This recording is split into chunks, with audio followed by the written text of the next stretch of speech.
La plupart des choses que vous possédez aujourd'hui perdront de leur intérêt demain. Non pas parce qu'elles vont casser, mais parce que vous allez vous y habituer. Avez-vous remarqué à quel point le plaisir lié à une nouvelle acquisition s'évapore rapidement?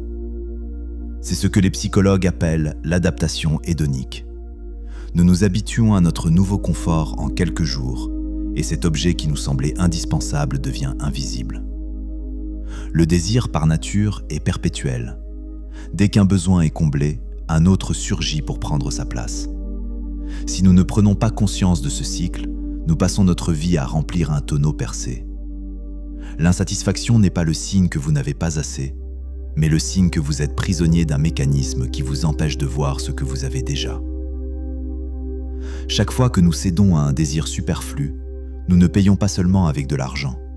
Nous payons avec notre temps, celui qu'il a fallu passer au travail pour gagner cette somme, notre espace, l'endroit que l'objet va occuper dans notre foyer, notre énergie, la charge mentale nécessaire pour s'occuper de cet objet.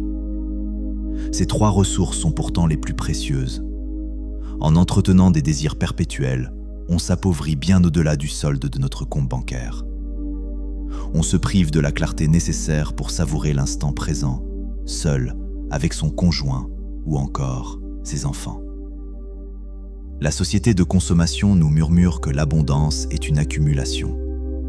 Pourtant, l'insatisfaction constante naît précisément de ce trop-plein. Plus nous avons de choix, plus nous avons peur de faire le mauvais, et plus nous regrettons ceux que nous n'avons pas faits. L'insatisfaction n'est pas une fatalité liée à votre budget, c'est une habitude mentale. On peut être insatisfait avec un salaire de 10 000 € par mois si l'on est tourné vers ce qui manque.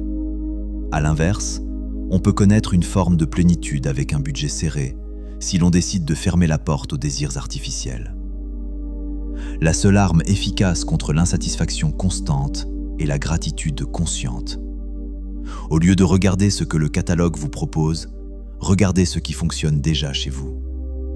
Au lieu de rêver à la prochaine chambre de votre enfant, appréciez le fait qu'il y dorme en sécurité ce soir.